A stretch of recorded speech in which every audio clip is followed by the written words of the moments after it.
It's Rachel. I just recorded this video and then accidentally deleted it instead of posting it. I wanted to do a video on what me and my fiance are doing this cycle versus last cycle, and kind of, you know, different things that we're gonna try to hopefully result in a baby this month.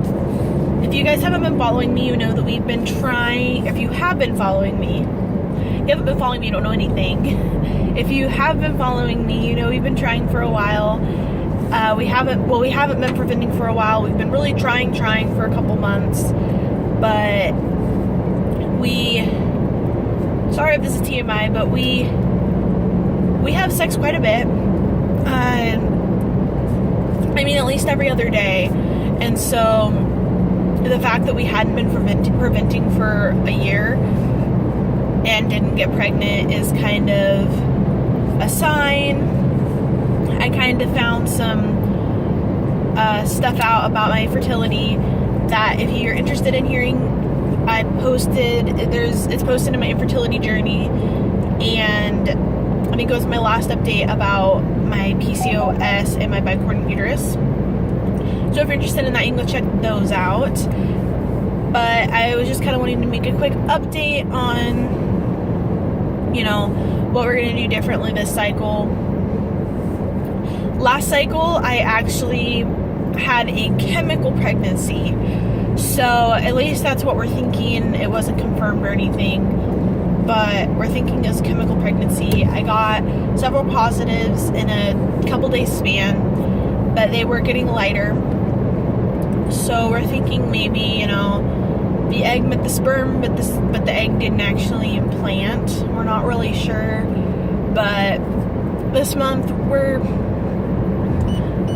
really trying, you know, we really want this to be our month. If this isn't our month, next month we're starting Clomid. I want to start Clomid, but I don't want to start Clomid. I've heard stories about, you know, the side effects, and those kind of scare me. So I'm just kind of, you know, going with the flow. If it happens, it happens. If not, it doesn't. It would be very nice if it did, so I wouldn't have to start Clomid. It actually gets very, very expensive because my insurance doesn't pay for infertility treatments, and so if I start Clomid, which I already picked it up from the pharmacy, so I mean I have it. My insurance paid for most of it. I think I ended up paying like $10 for it. But it's the ultrasounds. I have to go in for an ultrasound on like cycle day 3, where they just make sure I don't have a bunch of cysts, since I do have PCOS. They make sure I don't have a bunch of cysts on my ovaries, and then I think they have to do another one to kind of confirm ovulation, to see if the Clomid's actually doing what it should do. And then, the screen's starting. On top of that, I have to pay for the doctor's visit. So I have to pay, I think it's like $250 for the ultrasound, plus at least $160 for the doctor's visit, 2 times. So I'm really hoping that I don't have to end up paying that, and that this month is our month. If I do have to pay it, I mean, we have to pay it. I mean, we aren't rich by any means, but we really want a baby. We can afford a child, and so, I mean, I don't want people saying, you know, if you can't afford fertility treatment, you shouldn't have a baby. And, I mean, we can afford it. It's just we have other bills. We have a credit card that we need to be paying too.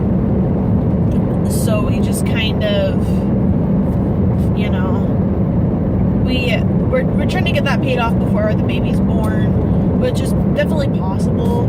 It's just a matter of, you know, all these other expenses coming. But anyways, sorry, it's been like 4 minutes and I'm still just blabbing on. What we've done differently this cycle. So one of the things we're going to do differently this cycle, or I guess we have done differently because I've already ovulated most likely, is the position. Before, it was just kind of, you know, whatever, you know, you be on top, I be on top, you know, We do different positions. Well, he wasn't very much, he wasn't on top very often. He's really self-conscious, and he doesn't like being on top, which I don't care what position we do. But whatever position we do, I would roll over on my back after, and I wouldn't put my feet up or anything. I would just kind of lay there. But I wasn't very good about it. You know, sometimes if I was on top, I would just jump right up if I knew I wasn't ovulating and, you know, go clean up. But this cycle, I've been better about just laying down, even if I don't think I'm ovulating, because you never know. Like, I've gotten a positive ovulation test a week ago, but, you know, what if, since I do have PCOS, sometimes I get the positive test even when I'm not ovulating, because with PCOS, I always have follicles on my ovaries, basically. So, yeah, I've been making sure I've been laying down. I've also been, I've been better about taking my pills at the exact same times every day.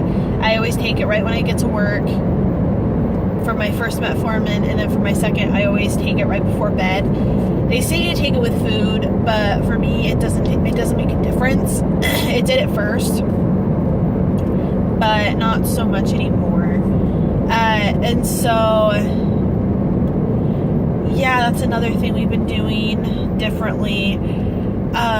Also, I've actually been taking OPKs now every day until I got my positive, which was on cycle day 12, which was good because I've been I had last month, since I had that chemical pregnancy, I didn't start my Provera on time.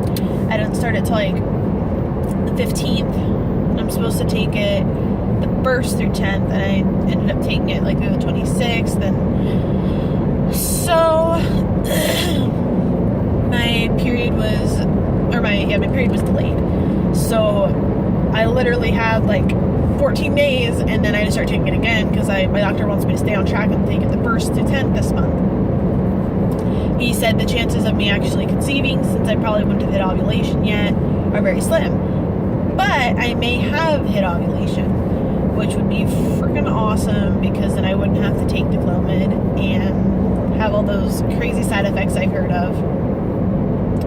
So yeah, that's pretty much all we're really doing differently this month. Next month, if it doesn't happen this month, I'm hitting it hard on the head, because that sounds really bad, but I'm really going to push for it. I kind of am at the point now, after getting positive tests and not actually being, like, actually having the baby, or, you know, getting a positive HCG blood test, I don't even know the word. I just feel like it's never gonna happen. Discouraged, that's the word. I feel very discouraged. And I just, like, I see all my friends having babies, and I'm just like, when is it my turn? So, yeah. I guess that's about it, ladies. If you have any questions, you know, any advice with Clomid, or if you've, taken Clomid, if you could kind of let me know how it was for you, that would be wonderful. I am on cycle day 15 now. So, since having those tests before that were positive, and then I ended up not being pregnant, I took them early.